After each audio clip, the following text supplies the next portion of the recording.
네, 오늘은 베드로전서 2장 4절에서 10절까지의 본문을 기초로 해서 두 번째 시간 반석인가 걸림돌인가 하는 제목으로 하나님의 말씀을 상고하도록 하겠습니다. 반석인가 걸림돌인가.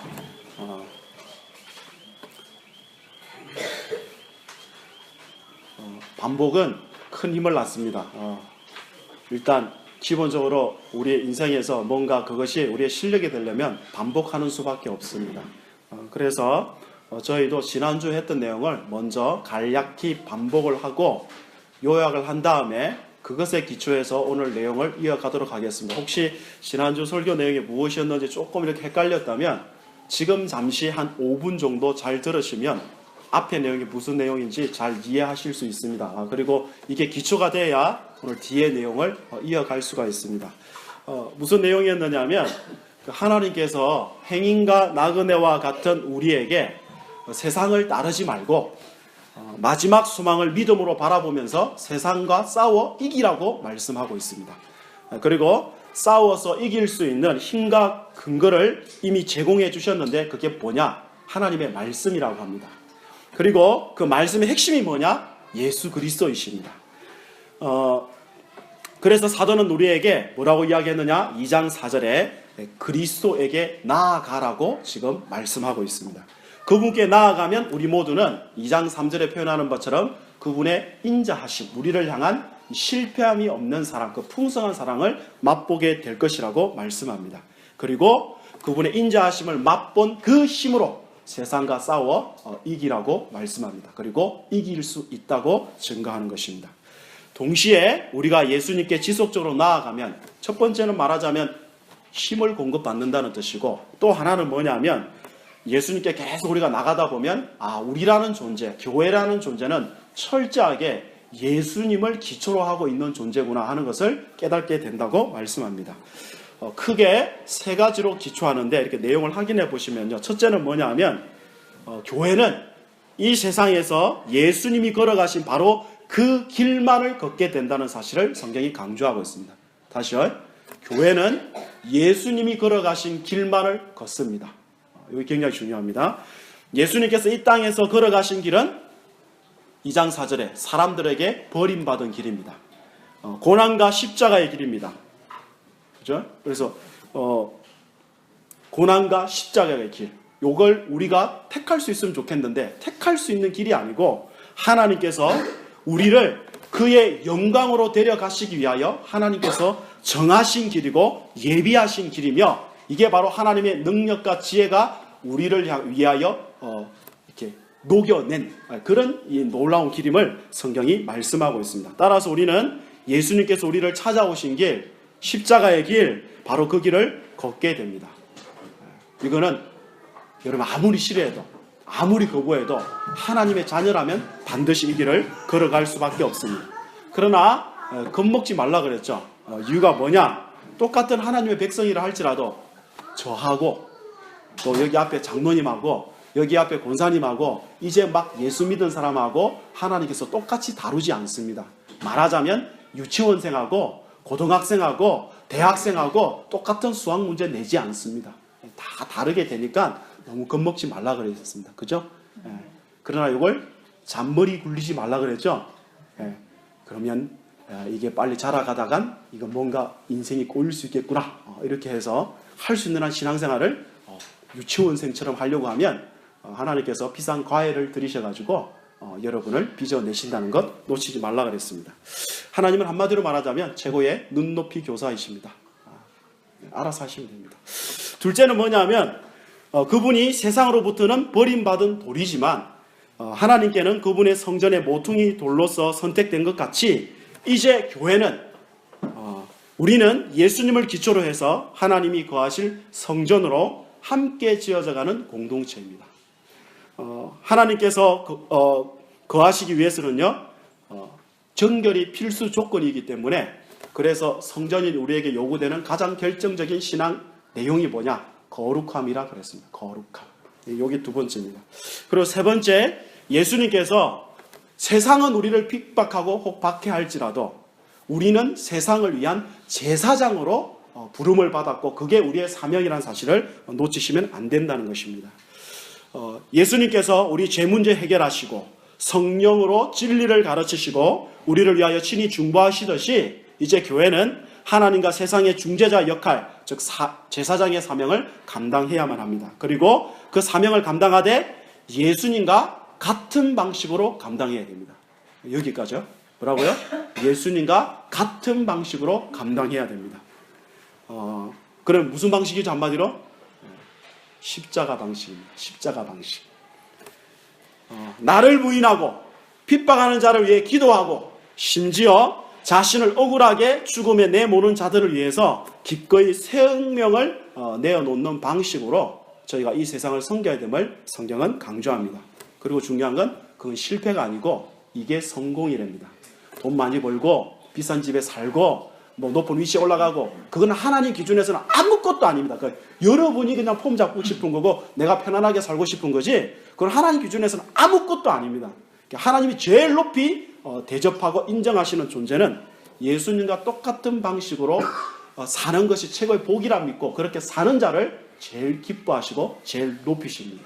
그래서 그 인생이 무슨 인생이냐? 실패한 인생이 아니고 아무리 가난한 위치에 놓여져 있어도 심지어 극단적으로 표현하자면 아무리 이 세상 볼 때 낮은 위치에 혹시 있을지라도 그런 원리와 방식으로 사시는 분이라면 직분여와에 관계없이 연령층에 관계없이 그 사람은 하나님 보시기에는 성공한 인생입니다.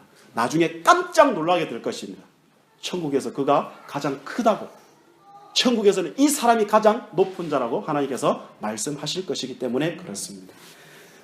그리고 그렇게 사는 건 비참함이 아니고 영광이고 패배가 아니고 승리라고 성경이 증거한다는 사실 여러분 놓치지 마셔야 됩니다. 여기까지가 지난주까지 했던 내용입니다. 자, 이 내용을 조금 다른 용어로 바꾸면 이걸 보고 뭐라 그러느냐? 복음이라 그럽니다. 이걸 보고요. 여기까지 설명했던 내용을 자, 복음 문자 그대로 하자면 복된 소식, 기쁜 소식입니다. 그런데 이 용어가 원래 나오게 된 배경이 있죠. 어떤 배경입니까? 제가 최근에 한번 이야기한 적이 있는데 고대 사회에서요 전쟁이 이렇게 일어나게 되면 뭐 남편도 끌려가고 심지어 이제 좀 성장한 이 아들이 있으면 아들도 끌려갑니다. 징병당하는 거죠. 이제 이게 징병당해서 가게 되면 무슨 일이 벌어집니까? 요즘에는 다 전화기 있으니까 무슨 일이 있는지 다 알 수 있죠. 전화해보면 되니까. 그러나 그때는 그럴 수가 없다 이 말입니다. 그러면 되게 소식이 궁금하지 않습니까? 우리 여성분들 안 궁금하세요? 끌려갔다 생각했어요. 자기 남편과 아들이. 남편이 끌려간 건 안 궁금하겠지만 아들이 끌려간 건 궁금할 거다 이 말이에요. 네? 그래서 궁금해서 이제 견딜 수가 없죠. 죽었나 살았나 이거 지금 어떻게 된다 싶으니까요. 그죠? 그런데 한 몇 개월 지났는데 전장에서 이제 한 병사가 급히 뛰어오는 거죠. 그리고 그 성의 가장 높은 곳에 올라가가지고 나팔을 딱 부는 겁니다. 근데 나팔을 불면 다 사람들이 소집되게 되어 있거든요. 그리고 거기서 외칩니다. 우리의 장수 홍거성께서 우리의 군대를 가지고 모든 적군을 다 무찌르셨습니다. 이러면 그냥 온 백성이 환호를 하고 난리가 나는 겁니다. 그죠? 근데 만약에 고대 사회에서요, 만약에 사회에서 이 전쟁에서 패하게 된다는 걸 뭘 의미하느냐 하면 남편인 아들이 죽었거나 포로로 끌려갔다는 뜻이고요. 남은 여인들은 참 아침부터 죄송한 표현이지만 이방 이 나라들의 남성들의 성적 놀이개를 전락한다는 뜻입니다. 아이들은 고아가 된다는 것을 의미합니다. 그리고 처절한 가난과 배고픔으로 이어진다는 뜻이고요. 그리고 억울함과 비참함의 연속이 된다는 뜻입니다. 이게 전쟁에서 피한다는 뜻입니다. 그런데 아까 말씀드렸다시피 그 전쟁에서 승리했다고 딱 외치는 그게 뭐예요? 유앙겔리온, 복음, 기쁜 소식이다 이겁니다. 아시겠죠? 복음이라는 개념이 거기서 나왔다고요. 자, 그러면 아까 제가 뭐라 그랬냐면 지난주까지 말씀드린 앞에서 그 서론 약 5분에 걸쳐서 말씀드린 그 내용이 복음이라 그랬죠. 아까 제가 뭐라고 말씀드렸죠? 우리 모두는 예수님으로부터만 나아가서 힘을 공급받는 존재이며 이제 죄와 사망으로부터 건져냄을 받았기 때문에 그렇다는 뜻입니다. 예수님으로부터만 힘을 공급받는 존재이고 우리 스스로는 힘이 없는 존재라 말씀드렸습니다. 그리고 예수님이 철저히 우리의 기초이고요. 그죠? 그리고 또 뭐라 그랬죠? 기억 못 하시겠죠? 네. 두 번째는 뭐라 그랬냐면 세상에서 버림받지만 하나님께는 인정을 받아서 함께 거룩한 하나님이 거하실 성전으로 지어져가는 그런 공동체라 말씀드렸습니다. 그리고 중요한 건 뭐냐면 그런 공동체로서 제사장의 역할을 맡아가지고 우리를 말하자면 배척하고 외면하고 죽이려고 드는 그 세상을 위한 제사장 역할을 십자가 방식 원리로서 감당해야 될 존재, 그 교회라잖아요. 근데 그 내용을 뭉텅거려서 뭐라고요? 복음이라고요. 기쁜 소식이라 이렇게 가르친다고요, 성경에서. 자, 그럼 이제 오늘 내용으로 이제 본격적으로 이어가 보겠습니다. 자, 여러분에게 질문해 볼게요. 여러분 스스로에게 한번 대답을 해보세요. 여러분 스스로에게. 제가 지금까지 위에서 설명한 진리의 내용, 이 내용이 여러분에게 복음으로 인정이 되십니까? 네. 이걸 여러분 스스로에게 한번 질문해 보십시오. 혹은 말도 안 된다고 생각하십니까? 네. 아니면 격렬히 거부하고 싶으십니까? 이게 지금 성경이 묻고 있는 내용이에요. 오늘 이 본문.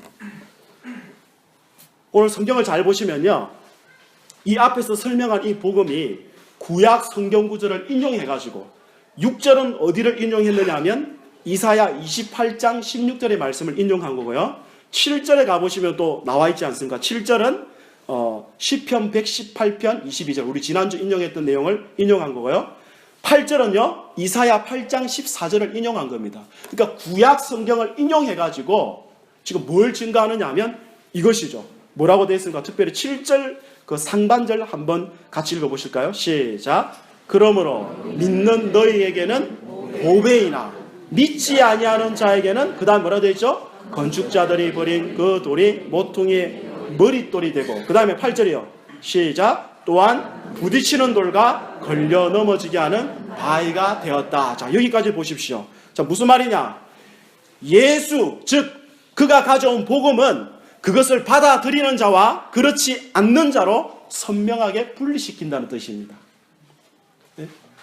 그것을 받아들이는 자, 다른 말로 믿는 자에게는 예수님과 그가 가져오신 복음, 그런 내용이 정말 보배롭고 값진 것, 다른 말로 바꾸면 보석이다 이겁니다. 보석도 돌이잖아요. 네? 보석으로 여겨지지만 믿지 않는 자에게는 뭘로 여겨진다고요? 부딪히는 돌. 그 다음 뭐라고 되어 있죠? 걸려 넘어지게 하는 바위. 다른 말로 표현하자면 걸림돌이라고요. 걸림돌. 나를 상하게 하는 걸림돌이 된다고 지금 이야기하는 것입니다. 다시 말해 예수 믿는 자에게는 예수님은 뭐요? 보배이고, 그렇지 않는 자에게는 뭐요? 걸림돌이란 그런 의미입니다. 그리고 믿지 않는 자들에게 예수님이 걸림돌이 되는 이유는 8절 하반절에 설명했다시피 그들이 말씀을 순종하지 아니했기 때문이라 이렇게 증가합니다. 여기서 순종한다는 것은 행함에 대한 내용이 아니라 받아들인다는 뜻입니다. 성경에서 보면 이걸 순종한다를 받아들인다로 특별히 요한복음에서 자주 사용하고 있는데 받아들인다는 뜻입니다. 그러니까 그들이 예수 그리스도를 받아들이지 않았기 때문이라 이렇게 이야기하고요. 그들이 또 예수님으로 인해서 걸려 넘어지게 된다는 것은 성경에서 8절 이는 그들을 이렇게 정하셨기 때문이라 이렇게 되어 있습니다. 이건 무슨 표현이냐면 이 표현이 자칫 잘못하면 예정론에 대한 이야기인 줄 생각하는데 한글이 번역이 좀 그래서 그렇지 전혀 그런 뜻이 아니고요. 여기서는 무슨 말이냐면 이 복음이 전해지면 결국 그 복음을 받는 사람이 자기가 어디에 속한 사람인지를 스스로 드러낸다는 뜻입니다. 말하자면 저 친구가 진짜 친구인지 아니면 친구인 척했는지 뭐 보면 알 수 있죠? 무슨 일 당하면 알 수 있죠? 어려운 일 당하면, 고난 당하면 알 수 있잖아요. 그 어려운 일이 진짜 친구, 가짜 친구를 가려내듯이 조금 경우는 다르지만 복음이 선포되면요, 그 복음이 말하자면 내가 진짜 하나님께 속한 자인지 아니면 이 세상 사단에게 속한 자인지를 자기 스스로를 드러낸다는 뜻입니다. 무슨 말인지 아시겠죠? 특히 이 시대에 참된 복음은 그리스도의 영광을 철저하게 구하는 자와 자기 영광을 구하는 자를 선명하게 드러냅니다. 무슨 소리냐? 성경을 가지고 예를 들어볼게요. 바리새인들 한번 생각해 보세요. 바리새인들은 그 누구보다도 성경 공부 열심히 한 사람들입니다. 성경 암송도 열심히 했습니다. 우리가 가지고 있는 이 성경을 가질 수 있게 된 것은 그들이 수많은 핍박 속에서도 성경을 필사해 줘가지고 그걸 번역해서 저희가 이 성경책을 가질 수 있게 됐습니다. 그죠? 엄청난 핍박 속에서. 그리고 그들은 그 누구보다도 종교적이었고 그 누구보다 우리를 표현하자면 예배 열심히 했고 자주 인용되는 표현으로 일주일에 2번 금식, 월, 목, 그 다음에 소득의 11조 철저하게 했다고요. 계란 10개 생기면 하나 반드시 11조 하는 사람이었다고요. 심지어 팥뿌리 뽑으면 팥뿌리가 28개이면 그 중에 10분의 1을 구별해가지고 그걸 11조로 드린 이야기입니다. 이 우스갯소리가 진짜 그렇게 했어요. 우리 옛날 어른들도 가끔씩 그랬잖아요. 사과 상자 들어오면 돈 받았다는 소리가 아닙니다. 사과 진짜 들어오면 뭐 사과가 뭐 20개다 이러면 그 중에 사과 몇 개를 사과를 직접 바치는 경우도 옛날에 진짜 했어요. 근데 그렇게 하지 않고 어떻게 돈으로 환산해가 이거 얼마쯤 될까? 그렇게 해서 11조 바치는 그렇게까지 열심을 품었다 이겁니다. 그 사람들이. 그런데요, 성경은 예수님께서 직접 그 바리새인들에 대해 뭐라고 이야기하느냐? 그들은 돈을 사랑하는 자들이고 이방인과 연약한 자들을 정죄하고 자기 의를 추구한 자들이고 자기 영광을 사랑하는 자들이라고 성경이 예수님께서 그들을 뭐라고 하셨죠. 그러니까 이게 뭔 이야기냐면 예수님이 복음의 빛이 비춰지니까요. 원래는 온갖 종교 행위를 다 하고 자기가 제일 신앙생활 잘하는 줄로 알고 그렇게 살았는데 알고 보니까 진짜 복음, 진짜 생명의 빛이 쫙 비치니까 뭐예요? 그 사람이 어둠임이 선명하게 드러났다는 뜻이다 이겁니다. 무슨 말인지 이해하시겠죠? 그죠? 여러분도 똑같아요. 저도 마찬가지고요.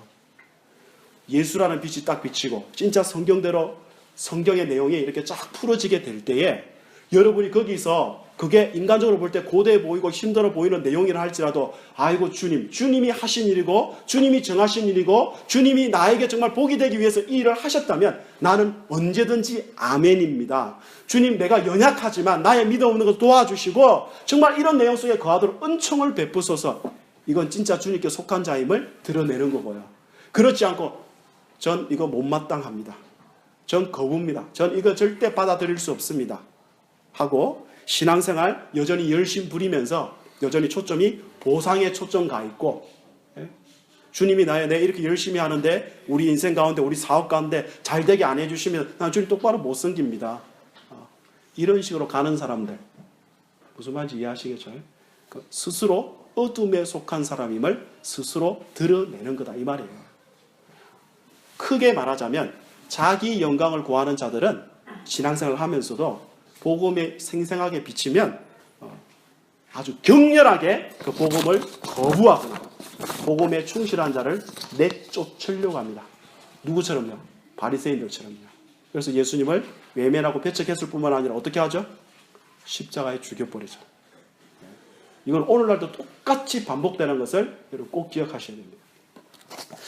그러므로 여러분 질문하겠습니다. 여러분에게 복음은 예수님은 그 무엇과도 비교할 수 없는 보배이십니까? 아니면 내 인생 가운데 예수님은 복음은 아까와 같은 그런 복음의 내용은 걸림돌로 여겨지십니까?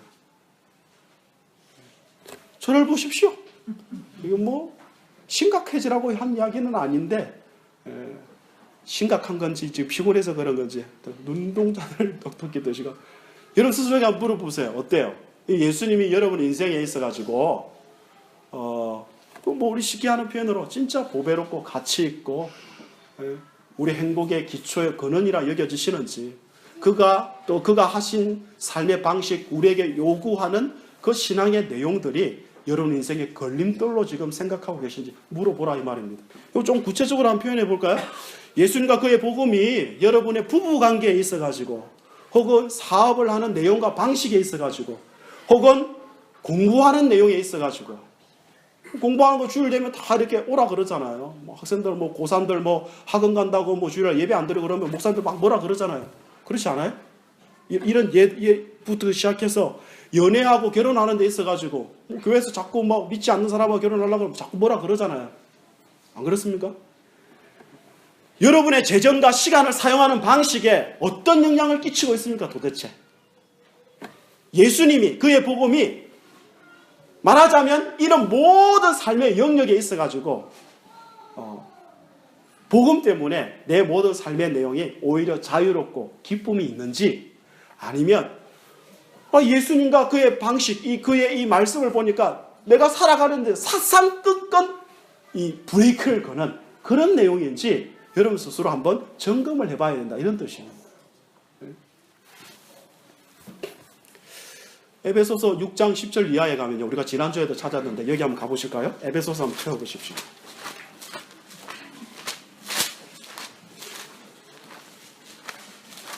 에베소서 6장 10절 이하입니다.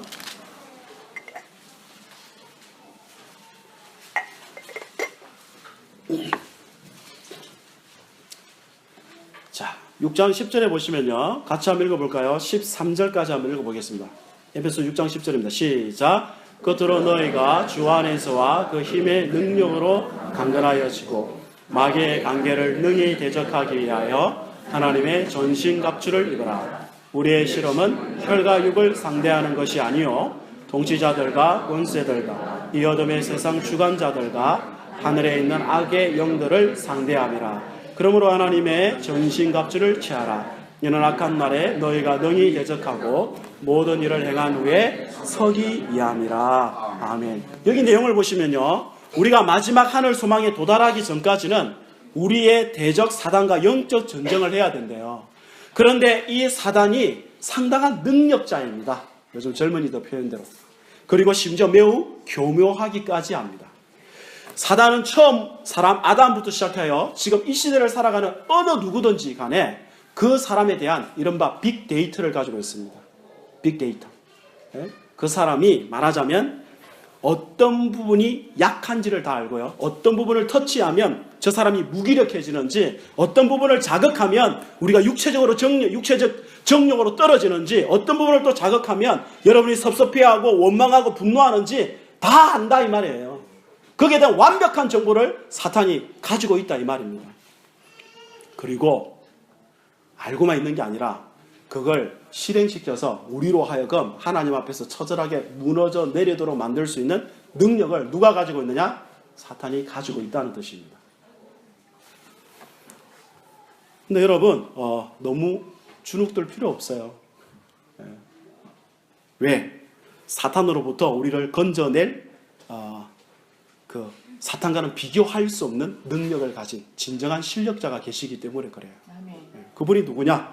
잘 아시다시피 우리가 믿고 섬기는 하나님 아버지이십니다. 이 아버지가 우리가 무너지도록 그냥 가만히 내버려 두시지 않습니다. 그래서 저희에게 소망이 있는 거죠. 흥미로운 건 뭐냐면 우리 하나님은 그 하나님 스스로 그냥 사탄을 처리해 버리시지 않고 싸움을 꼭 누가 하도록 하시려냐면 우리가 하도록 하신다는 사실이에요. 그러니까 하나님 우리를 돌봐주시면 어떻게 해요? 야, 넌 가만히 있어. 내가 싸울게 해가지고 그냥 먼저 나셔서가지고 사단을 탁 제거시켜버리면 아주 간단해질 텐데 꼭 그렇게 하지 않고 어떻게 하느냐 하면 하나님은 뒤에서 든든한 백이 돼주시고 꼭 싸움은 하나님의 힘을, 이 백이 있다는 사실을 딱 믿고 우리가 싸우도록 만드신다 이 말이에요. 성경을 보시면 실제가 그렇고요. 왜 그렇게 하시느냐 하면 말하자면 우리로 하여금 싸워서 승리를 우리 스스로 맛보고 누리도록 하시기 위함입니다. 이게 아주 중요한 초점입니다. 그래야 그 사람이 잘할 수 있거든요. 그래야 그 승리가 얼마나 귀중하고 놀라운 것인지를 경험할 수 있기 때문에 그렇습니다. 그래서 하나님께서 우리에게 사단을 대적할 수 있도록 두 가지 비법을 주셨는데 하나가 뭐냐? 10절 이렇게 되죠. 한번 같이 읽어보실까요? 다시 10절 시작. 끝으로 너희가 주 안에서와 그 힘의 능력으로 강건하여지고. 무슨 말이죠? 주님의 능력을 의지하라는 것입니다. 왜요? 우리가 우리 힘으로 스스로 사단하고 싸워가지고 죽었다 깨어나도 못 이기기 때문에 그의 능력으로만 이길 수 있기 때문에 이런 표현을 하고 있는 것입니다. 두 번째는 뭐냐 하면 하나님의 전신갑주를 입어라 이렇게 되어 있지 않습니까? 사람의 힘으로 안 되기 때문에 하나님의 것으로 싸워야 되기 때문에 하나님의 전신갑주. 전신갑주는 당시 로마 군인들이 완전 무장, 전쟁하기 위해서 완전 무장한 모습을 이미지로 가져온 거예요. 그러니까 하나님의 것으로 완전 무장을 해라. 그래야 사단과 싸워서 전쟁할 수 있고 이길 수 있다는 것입니다. 그 중에 오늘 이 완전 무장의 내용을 살펴보면 6가지가 나와 있죠. 이제 밑에 14절부터. 5가지는 방어형이고요. 1가지는 이제 공격형인데 공격형은 잘 알다시피 성령의 검입니다. 그러나 5가지는 방어형인데 그 중에 한 가지가 오늘 우리가 다루고자 하는 문맥하고 연결이 됩니다. 그게 뭐냐 하면 15절이에요. 15절 같이 한번 읽어보실까요? 15절입니다. 에베소서입니다. 시작. 평안의 복음이 신을 신고. 아멘. 무슨 소리냐면 고대 로마 군인들이 전쟁을 할 때요, 매우 중요한 것 하나가 뭐냐면 신발입니다. 왜 신발이 중요하냐면 적들이 자기 성들 주위에 자기 성을 공격하지 못하도록, 가까이 오지 못하도록 하기 위해서 위에서 뭐 돌멩이도 던지고 불화살도 쏘고 뭐 뜨거운 기름도 붓고 이런 거 아마 영화에서 보셨을 거예요. 그런 것도 하지만 성 주위에다가 밑에다가 아주 날카로운 물체들을 많이 뿌려놓는 겁니다. 그러면 가까이 접근을 할 수 없겠죠. 왜요? 발에 크나큰 상처가 생기면 전쟁을 제대로 할 수 없기 때문에 그렇습니다. 그렇기 때문에 그 무엇보다 중요한 게 뭐냐면 신발이에요. 신발 밑창이 아주 어떤 창이나 이런 데서도 잘 뚫리지 않을 만큼 단단한 그런 이 바닥이어야 된다 이 말입니다. 바로 지금 그것을 지금 배경으로 하고 있습니다. 그래서 여기 평안의 복음이 준비한 것으로 신을 신으라는 말이 복음 전도를 해라는 소리가 아니라 말하자면 복음이 너의 신발이어야 된다는 소리입니다. 자, 다시요. 뭐라고요? 복음이 우리의 신발이어야 된다고요. 복음이 우리의 신발일 때 뭐 할 수 있느냐 하면 이 세상의 어떤 공격으로부터도, 사단의 공격으로부터도 우리 발이 뚫리지 않고 견고하게 서서 뭐 할 수 있어요? 하나님의 백성으로 든든하게 자라갈 수 있고 승리할 수 있다고 성경이 지금 말씀하는 거다 이 말입니다. 그럼 여러분, 그렇기 때문에 여러분에게 이렇게 적용하자면 이겁니다. 자, 여러분 질문해 볼게요. 여러분이 지금 어디 서 있는지를 점검하셔야 됩니다. 이거는 나 개인적으로도 우리 가족으로도 우리 교회도 마찬가지입니다. 여러분 지금 어디 서 계십니까? 그러면 우리 유치부 친구들, 유초등부는 어디 서 있긴지 교회에 서 있지 다 이렇게 이야기해요. 그죠? 그럼 우리는 그런 유치한 소리 하면 안 되죠. 우리 어디 서 있습니까 지금? 말하자면 여러분의 가치를 어디 두고 있냐 이 말이에요. 어디에 가치를 두고 있으며 그것이 있어야만 내 인생이 안전하다고 생각하냐 이 말입니다. 행복하다고 생각하냐 이 말입니다. 우리 뭐 일반 그냥 보통 자주 이야기하는 돈이 많으면, 더 많은 돈이 있으면, 지금보다 조금만 더 많은 돈이 있으면 내 인생은 안전하고 행복할 텐데 지금 돈 위에 집을 짓고 계신 중입니다. 그죠? 그래서 많은 사람들이 다 뭐라고 이야기합니까? 뭐 보통 가게 하나 내고 이러면 돈 세다가 잠들게 하소서 이런 거 맨날 갖다 붙이잖아요. 그죠? 안 그렇습니까? 믿는 사람들이 그런 짓 하면 안 됩니다. 아무리 그냥 재밌게 하려고 하더라도. 그죠? 어떤 사람은 자기가 가진 지식 위에 집을 짓고요. 어떤 사람은 세상 뭐 있나? 인생 한방이고 어차피 한 번뿐인 인생 마음껏 즐기다 가자. 쾌락 위에 집을 짓는 자들이 꽤 많습니다. 그래서 어떤 사람은 아무것도 없음에도 불구하고 자기 얼굴 하나 잘난 거 그거 믿고 맨날 그걸 보고 은혜 받으면서 그렇게 사는 사람 많아요. 또 자기가 좀 어느 위치에 올라가지고 어떤 큰 영향력, 여기에 자기의 이제 집을 짓고 있는 사람들이 있습니다. 또 어떤 사람은 좀 표현이 이래서 죄송하지만 집불도 없지만 자존심 하나, 오직 자존심 그거 하나 위에 자기 인생을 짓고 누가 자기 자존심 건드리면 그냥 뭐 3차 대전을 일으킬 것처럼 뭐 그렇게 막 쏘아붙이고 공격하는 이런 분들이 있습니다. 자, 그럼 여러분에게 묻겠습니다. 여러분의 인생의 집의 기초가 뭡니까? 지금 어디에 집을 짓고 계십니까? 무엇에? 이건 정말 여러분이 물어야 됩니다. 근본적으로 모든 사람의 집은 뭐냐면, 주의 복음으로 변화받지 못한 인생들의 집은 뭐냐면, 기초는 뭐냐면 다 자기 사랑입니다. 다 자기 연민입니다. 다른 아까 뭐 돈이 뭐 어쩌고 자존심이 어쩌고 이거 전부 다 자기 사랑이 가장 근본적인 뿌리고 그 위가 밖으로 드러나는 게 뭐냐면 이게 전부 다 뭐 돈이고 뭐 건강이고 지식이고 이런 겁니다 지금. 근데 문제가 뭐냐면요, 자기 사랑에 기초해가지고 오직 자기가 중심이 되어 그 위에 집을 짓게 되시면요, 반드시 어려운 일, 고난이 큰일이 생기면요 반드시 무너져 내리도록 되어 있습니다. 우리 이런 차원에서 성경 구절 한 구절 읽고 놀랍게도 오늘 설교를 마치려고 합니다. 자, 마태복음 7장을 펴보십시오.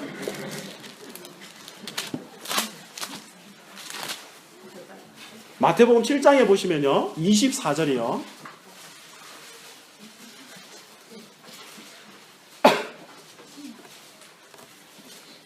여러분 굉장히 잘 아시는 성경 구절이 있습니다. 마태복음 7장 24절부터 27절까지 한번 같이 읽어보겠습니다. 시작. 그러므로 누구든지 나의 이 말을 듣고 행하는 자는 그 집을 반석 위에 지은 지혜로운 사람 같으리니 비가 내리고 창수가 나고 바람이 불어 그 집에 부딪히되 무너지지 아니하나니 이는 주추를 반석 위에 놓은 까닭이요 나의 이 말을 듣고 행하지 아니하는 자는 그 집을 모래 위에 지은 어리석은 사람 같으리니 비가 내리고 창수가 나고 바람이 불어 그 집에 부딪힘에 무너져 그 무너짐이 심하니라. 아멘. 여러분 여기 명백하게 어디 위에 지금 집을 짓느냐, 그리고 그 결과들이 선명히 표현되어 있지 않습니까? 반석 위에 집을 짓느냐, 모래 위에 집을 짓느냐, 이건 너무 자명하지 않습니까? 반석 위에 집을 짓는다는 건 1차적으로 예수님이 하신 말씀, 그 복음 위에 집을 짓느냐입니다. 그리고 그 복음을 따라 사느냐입니다. 복음이 여러분의 인생의 발판이냐 이 말입니다. 돈을 여러분의 발판으로 가지고 있으면 그건 무너져 내린다 이거예요. 예? 사랑을 내 인생의 발판으로 여기 있으면 무너져 내린다 이겁니다. 여러분 연애 결혼해서 안 뜨거웠던 사람 어디 있습니까? 다 뜨거웠죠. 안 그래요? 얼마 가든가요? 아직도 뜨거우신가요? 금방 다 지나가는 거 다 겪고 있지 않습니까? 금방 드러나지 않습니까? 이게 헛된 발판이었구나. 새집 가면 정말 좋죠. 저희가 지금 이사 갔는데 놀라지 마십시오. 와보신 분은 알겠지만 저희 사택이 35평입니다. 저희가 원래 12평, 13평에 살다가 35평을 가니까요. 이렇게 소파에 누워서 저기를 보고 있으면요. 좀 오바를 하면 저 주방이 끝이 안 보이는 것 같아요. 느낌이. 네? 한참 뒹굴어도 계속 굴러갈 수 있어요. 이전 살던 집에서 손 이렇게 저렇게 뽑으면 다 나왔었거든요. 전부 다. 네?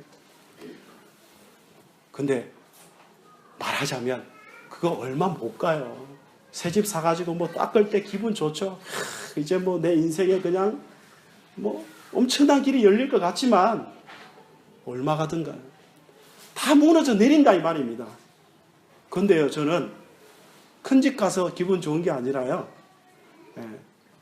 큰 집도 좋지만 우리 가정에 예수님을 섬기고 또 사랑하는 아내도 있고 자녀도 말 안 들어도 굉장히 좋습니다. 왜냐하면 여기도 내 자녀도 우리 집사람도 하나님 자녀고 이 하나님이 다 빚어내실 거니까 우리는 진짜 복 받았구나 이런 마음이 자꾸 드니까요. 다른 말로 말하자면 예수 위에 복음 위에 내가 그 발판을 삼고 서 있다 보니까 두렵지가 않아요. 네? 두렵지가 않아요. 솔직히 뭐 제가 가진 게 뭐 있어요? 여러분 다 아시다시피. 그래도 겁 안 납니다. 네. 그리고 항상 생각이 잘 되겠구나. 뭐 교회도 그렇고 뭐 우리 인생도 그렇고 우리 자녀도 다 잘 되겠구나. 우리 성도들도 굉장히 잘 됐구나. 왜요? 내가 복된 사람이라 생각하니까 항상 하나님 뭐라고 말씀하시죠? 예, 너를 축복하는 자에 축복하고 저주하는 자에 저주한다고. 복된 사람 옆에 있으면 다른 사람 다 복되거든요. 예? 그러니까 늘 생각이 그래요. 예? 그러니까 내 인생은 갈수록 좋아지겠구나 하는 생각에 확신이 있습니다. 제가 원래 괜찮아서 그런 게 아니라 예수 때문에 그렇다요. 복음 때문에요. 그리고 제가 얼마 안 살았지만 살아보니까 조금씩 이게 양보하게 되고 참게 되고 이게 때로는 억울하기도 한데요. 그리고 내가 기꺼이 나도 없는데 내 것 다 쪼개가지고 남 섬길 때요. 굉장히 기쁘다는 사실을 알게 됐어요. 요 사이에 어떤 글을 하나 봤는데 이 친구가 남자인데 너무 삶이 힘들어가지고 그러니까 손편지를 막 써가지고 그냥 아무 정류장에다 막 붙이고 다녔대요. 그게 이제 책으로 나왔는데 그 내용 중에 하나가 뭐냐면 자기가 고가의 시계를 한번 사봤는데 그 처음 살 때 기분 너무 좋더래요. 근데 그 고가의 시계 자기가 끼고 있다고 다른 사람들이 살아나는 게 아니더라 이거예요. 아주 사소한 거지만 작은 거지만 내 있는 거 쪼개가지고 용돈 쪼개가지고 누군가 내 사랑하는 사람, 누군가 힘겨워하는 사람 조금만 양말 선물하니까 그 사람이 그렇게 좋아할 수 없더래요. 그리고 그 사람 좋아하는 모습 보니까 너무 마음에 기쁨이 넘치더래요. 여기에 생명이 있는 거죠. 그렇지 않습니까? 여러분, 그러니까 지금 오늘 종교교육 500주년이잖아요. 500주년. 뭘 자꾸 예배를 만들고 뭐 행사를 하고 그거 한다고 계획되는 게 아니고 오늘 말씀 안에서 내가 정말 복음을 기초하여 서 있는가? 아니면 나는 아직도 뭐가 있으니까 뭐 돈이 조금 있으니까 통장에 얼마 있으니까 그래도 집이 있으니까 그러니까 내 인생은 괜찮을까? 이게 개혁되어야 된다고요. 이게 갱신되어야 된다고. 심지어 다른 게 다 없어질지라도 나에겐 주님 계시니까 주님이 망하지 않는 한, 주님이 실패하지 않는 한 내 인생은 영원토록 실패함이 없구나. 내 인생은 정말 성공이구나. 이게 진짜 종교개혁입니다. 아멘. 우리 하늘영광교회가 이런 신앙, 예수님의 복음이 더 이상 걸림돌이 아니라 예수님이 내 인생의 유일한 반석. 이 신앙 고백으로 믿음으로 살며 승리하는 우리 하늘영광교회 모든 백성들 되시기를 예수님 이름으로 축복합니다. 우리 다 같이 일어나셔서